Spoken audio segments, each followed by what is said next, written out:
చాలామంది బిగినర్స్కి ఉన్న డౌట్ ఏంటంటే back side boat neck model front side cross cutting వచ్చేలాగా బ్లౌజ్ ఎలా కట్ చేయాలి.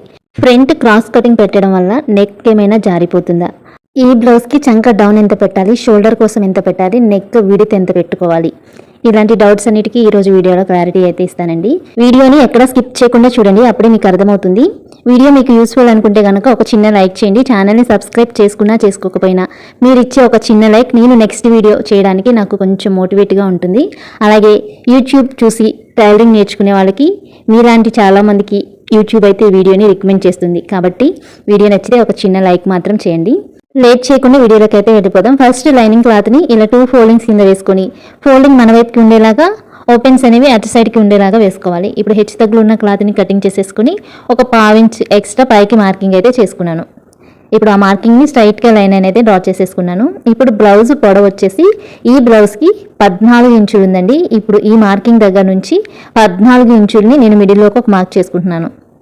వీడియోని ఖచ్చితంగా క్లారిటీగా గమనించండి. ఈ 14 ఇంచుల్ని మిడిల్లో అటువైపు ఇటువైపున ఈ 3 మార్కింగ్స్ని ఖచ్చితంగా చేయండి. ఎక్కడైనా సరే ఒక 2 పాయింట్స్లో కూడా బ్లౌజ్ అనేది చెడిపోతుంది. కాబట్టి బద్దకించకుండా ఈ 3 మార్కింగ్స్ని స్ట్రైట్గా లైన్ అనేది మార్క్ చేసుకోండి. ఇప్పుడు పొడవు మార్క్ చేసుకున్న తర్వాత వెడల్పండి. ఈ బ్లౌజ్కి వెడల్పు వచ్చేసి 36 ఇంచెస్ బ్లౌజ్ అనమాట. ఇది 36లో 4వ భాగం వచ్చేసి 9 ఇంచెస్. ఇప్పుడు ఈ బ్లౌజ్కి వెడల్పు వచ్చేసి 9 ఇంచెస్కి మార్క్ చేసుకుంటున్నాను. ఈ విధంగా 9 ఇంచెస్కి 3 మార్కింగ్స్ అయితే పెట్టుకున్నాను, మిడిల్లో అటువైపు ఇటువైపు. ఈ 3 మార్కింగ్స్ని స్ట్రైట్ లైన్ అనేది డ్రా చేసేసుకోవాలి. లైన్ డ్రా చేసుకున్న తర్వాత మనం ఖర్చు కోసం 2 ఇంచెస్ అయితే నేను ఎక్స్ట్రా తీసుకుంటున్నాను. మీకు ఎంత ఖర్చు కావాలి అనుకుంటే అంత ఖర్చుని ఎక్స్ట్రా మార్కింగ్ చేసుకొని దీనిని కూడా ఒక లైన్ అనేది డ్రా చేసుకోండి. ఈ విధంగా లైన్ డ్రా చేసుకున్న తర్వాత ఇప్పుడు మనం బోట్ నెక్ మోడల్లో కావాలి అనుకుంటున్నాం కాబట్టి షోల్డర్ ఎంత పెట్టుకోవాలి అని చాలామందికి డౌట్ ఉంటుందండి. మనం బోట్ నెక్ కట్ చేసేటప్పుడు షోల్డర్ మెజర్మెంట్స్ తీసుకొని మనం బోట్ నెక్ అయితే కట్ చేస్తాము. ఇక్కడ ఈ బ్లౌజ్కి షోల్డర్ మెజర్మెంట్స్ వచ్చేసి 14 ఇంచెస్ ఉందండి. 14 ఇంచెస్లో హాఫ్ వచ్చి 7 ఇంచెస్. నేను ఇక్కడ 7 ఇంచెస్లో ఒక 1 ఇంచ్ తగ్గించుకొని 6 ఇంచెస్కి షోల్డర్ అనేది మార్క్ చేసుకున్నాను. అలాగే చంక డౌన్ కోసం కూడా అదే 6 ఇంచెస్ని మార్క్ చేసుకొని ఈ 2 మార్కింగ్స్ని డబ్బా షేప్లో అయితే గీసాను అనమాట. వీడియోలో అర్థమైంది కదా. నేను షోల్డర్ 14 ఇంచులు ఉందండి బ్లౌజ్కి. 14 ఇంచులో సగం వచ్చి 7 ఇంచులు. 7 ఇంచుల్లో నేను ఒక 1 ఇంచ్ తగ్గించి 6 ఇంచెస్కి అంటే 6 ఇంచులకి నేను షోల్డర్ అనేది మార్క్ చేసుకున్నాను. అదే 6 ఇంచులకి చంక డౌన్ కూడా మార్క్ చేసుకున్నాను. ఇప్పుడు షోల్డర్ కోసం వచ్చేసి నేను 2.5 ఇంచులు తీసుకున్నాను. నెక్ విడ్త్ వచ్చేసి 3.5 ఇంచులు తీసుకున్నాను. ఎందుకంటే మనకి బోట్ నెక్ మోడల్ రావాలి కాబట్టి షోల్డర్ అనేది మనం తక్కువగా మార్క్ చేసుకోవాలి. ఇప్పుడు నెక్ డౌన్ వచ్చేసి 3.5 ఇంచులకి ఈ విధంగా మార్క్ చేసుకున్న తర్వాత ఈ నెక్ షేప్ కూడా డబ్బా షేప్లో అయితే గీసుకోండి.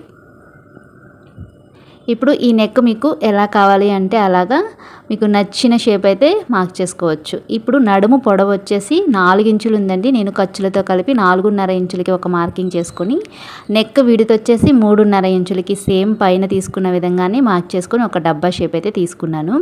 ఇప్పుడు మీకు ఏ షేప్ కావాలంటే ఆ షేప్లో మనకి నెక్ అనేది డ్రా చేసుకోవచ్చు. నేనైతే ఇది మీకు అర్థం అవ్వడం కోసమే ఈ నెక్ అనేది మార్క్ చేస్తున్నాను, కానీ నేను ఈ బ్లౌజ్కి కట్ వర్క్ అయితే పెట్టాలి అనుకుంటున్నానండి.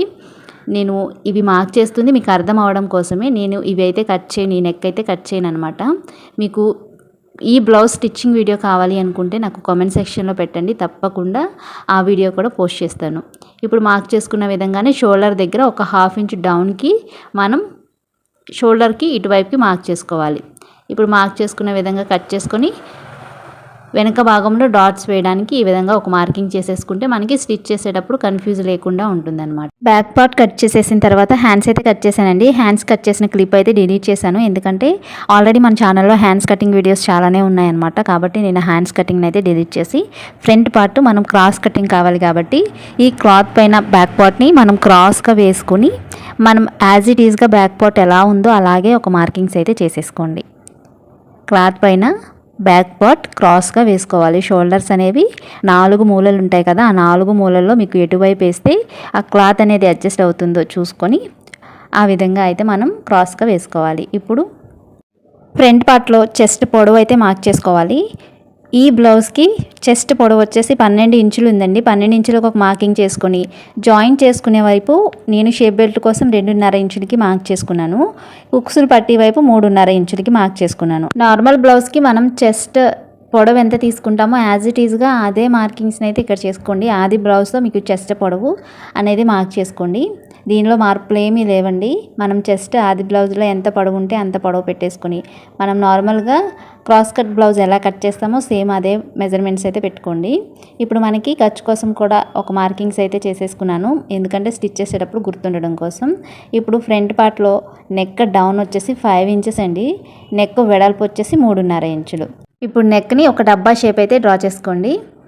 ఇప్పుడు ఈ నెక్ దగ్గర మనం ఒక 1/2 ఇంచ్ లోపల వైపుకి మార్క్ చేసుకోవాలి, ఎందుకంటే నెక్ విడ్త్ అనేది మనం ఎక్కువ పెట్టుకున్నాం కాబట్టి ఒక 1/2 ఇంచ్ లోపలికి మార్క్ చేసుకుంటే మనకి నెక్ అనేది జారిపోకుండా ఉంటుందన్నమాట.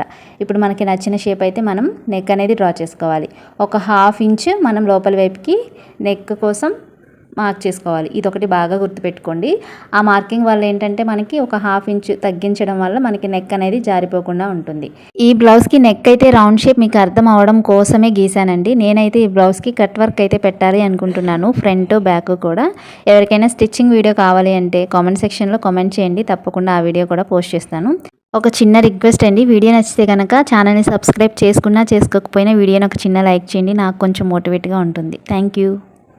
వీడియోలో పఫ్ హ్యాండ్స్ కటింగ్ అయితే చూపిస్తున్నానండి. బిగినర్స్కి అర్థమయ్యేలా చెప్తున్నాను, వీడియోని ఎక్కడ స్కిప్ చేయకండి. ఇంట్రెస్ట్ ఉన్న వాళ్ళైతే ఖచ్చితంగా ఎండ్ వరకు చూడండి, చాలా టిప్స్ అయితే షేర్ చేస్తున్నాను. ముందుగా క్లాత్ని 4 ఫోల్డింగ్స్ కింద వేసుకోండి. కింది భాగంలో ఎగుడు దిగుడు అనేది లేకుండా ఈ స్కేల్తో స్ట్రైట్గా ఒక లైన్ అనేది మార్క్ చేసుకోండి.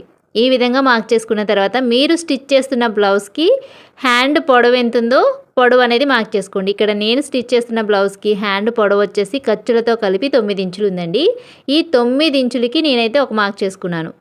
మీరు స్టిచ్ చేసే బ్లౌజ్కి హ్యాండ్ పొడవు ఎంత ఉందో ఒకసారి టేప్తో కొలుచుకొని ఖర్చులతో కలిపి పొడవు అనేది మార్క్ చేసుకోండి. ఇప్పుడు నేను ఈ 2 మార్కింగ్స్ని స్కేల్తో స్ట్రైట్ లైన్ అనేది డ్రా చేశాను. మనకి చంక డౌన్ వచ్చేసి ఇది ఎల్బో హ్యాండ్స్ కాబట్టి ఎవరికైనా సరే చంక డౌను 3.5 తీసుకోవచ్చు. హ్యాండ్ పొడవు 10, 9, 8 ఉంటే కనుక ఏ సైజు బ్లౌజ్కైనా సరే చంక డౌన్ 3.5 ఇంచులు అయితే తీసుకోండి. ఇప్పుడు చేతి లూజ్ వచ్చేసి కింది వైపు 4.5 ఇంచులు ఉందండి, పై వైపు ఏమో 5.5 ఇంచులు అయితే ఉందన్నమాట. ఈ 2 మార్కింగ్స్ని స్ట్రైట్గా లైన్ అనేది డ్రా చేసుకోండి. ఈ విధంగా స్కేల్తో స్ట్రైట్ లైన్ అనేది మార్క్ చేసుకున్న తర్వాత ఇక్కడ మీకు ఒక చిన్న టిప్ అయితే చెప్తానండి. ఇక్కడ మనకి 4.5 వచ్చింది కదా, పై వైపున 3.5 తీసుకున్న దగ్గర 5.5 వచ్చింది. ఎవరికైనా సరే కింది వైపు ఉన్న లూజ్ కన్నా పై వైపున ఒక 1 ఇంచ్ ఎక్స్ట్రా యాడ్ చేసుకుంటే మనకి హ్యాండ్ లూజ్ అనేది వచ్చేస్తుంది. ఇదొకటి బాగా గుర్తుపెట్టుకోండి. ఇప్పుడు పఫ్ కోసం హ్యాండ్ పొడవు తీసుకున్న లైన్ దగ్గర నుంచి పై వైపుకి 2 ఇంచులు ఎక్స్ట్రా మార్కింగ్ చేసుకొని వెడల్పు కోసం కూడా 2 ఇంచులు మార్కింగ్ చేసుకోవాలి. ఈ విధంగా పై వైపుకి 2 ఇంచులు ఎక్స్ట్రా మార్కింగ్, వెడల్పు కోసం కూడా 2 ఇంచులు ఎక్స్ట్రా మార్కింగ్ చేసుకున్న తర్వాత ఈ 2 చంక దగ్గర తీసుకున్న లూజ్ దగ్గర నుంచి పై వైపున చేసిన మార్కింగ్ దగ్గరకు ఈ విధంగా స్ట్రైట్ లైన్ అనేది డ్రా చేసుకోండి. ఇప్పుడు టేప్ తీసుకొని ఈ లైన్ లెంత్ ఎంత ఉందో ఒకసారి టేప్తో కొలుచుకోండి. ఈ విధంగా ఈ లైన్ మిడిల్లోకి ఒక మార్కింగ్ అయితే పెట్టుకోండి. ఇప్పుడు హ్యాండ్ పై వైపు నుంచి కొంచెం కొంచెంగా రౌండ్ తీసుకుంటూ ఈ మార్కింగ్ దగ్గరికి రౌండ్ షేప్ అయితే తీసుకోవాలి. ఈ వీడియో చూసే వాళ్ళందరికీ ఒక చిన్న రిక్వెస్ట్ అండి, ఏంటంటే వీడియోని చాలామంది చూస్తున్నారు, ఛానల్ని కూడా సబ్స్క్రైబ్ చేసుకుంటున్నారు, కానీ వీడియోని మాత్రం ఎవ్వరూ లైక్ చేయట్లేదండి. మీరిచ్చే ఒక చిన్న లైక్ నాకు చాలా మోటివేట్గా ఉంటుంది. అలాగే యూట్యూబ్ కూడా మీలా నేర్చుకునే వాళ్ళకి ఇంకొంతమందికి ఈ వీడియోని అయితే రికమెండ్ చేస్తుంది. మీకు యూస్ఫుల్ అనుకుంటేనే వీడియోని లైక్ చేయండి, నచ్చకుండా వీడియోని లైక్ చేయమని అయితే నేను అడగను. వీడియోలో మీకు ఏమైనా టిప్స్ నచ్చి మీకు తెలియని విషయాలు ఏమైనా తెలుసుకుంటే కనుక వీడియోని ఖచ్చితంగా లైక్ చేయండి. ఇప్పుడు మనం హ్యాండ్ ఈ విధంగా కట్ చేసుకున్న తర్వాత ఖర్చు కోసం 2 ఇంచెస్ ఎక్స్ట్రా మార్కింగ్ చేసుకొని ఈ విధంగా స్ట్రైట్గా లైన్ అనేది డ్రా చేసుకొని ఈ లైన్ కూడా నేను కటింగ్ అయితే చేసుకుంటున్నాను. ఇప్పుడు మనం టక్స్ అయితే ఇచ్చుకోవాలండి. ఈ ఖర్చు దగ్గర 2 ఇంచెస్ దగ్గర ఈ విధంగా 2 ఇంచెస్ దగ్గర మనం పఫ్ కోసం మార్కింగ్ చేసుకున్నాం కదా, ఈ మార్కింగ్ దగ్గర ఒక టక్స్, ఈ విధంగా మెయిన్ దగ్గర ఒక టక్స్, అలాగే ఖర్చు కోసం చేసుకున్న మార్కింగ్ దగ్గర ఒక టక్స్ అయితే పెట్టుకోవాలి. మనకి అప్పుడు స్టిచ్ చేసేటప్పుడు చాలా ఈజీగా ఉంటుందన్నమాట. మనకి పఫ్ ఎక్కడి నుంచి పెట్టాలో కూడా ఈజీగా అర్థమైపోతుంది. ఈ విధంగా హ్యాండ్స్ కట్ చేసుకుంటే పర్ఫెక్ట్గా వస్తాయండి.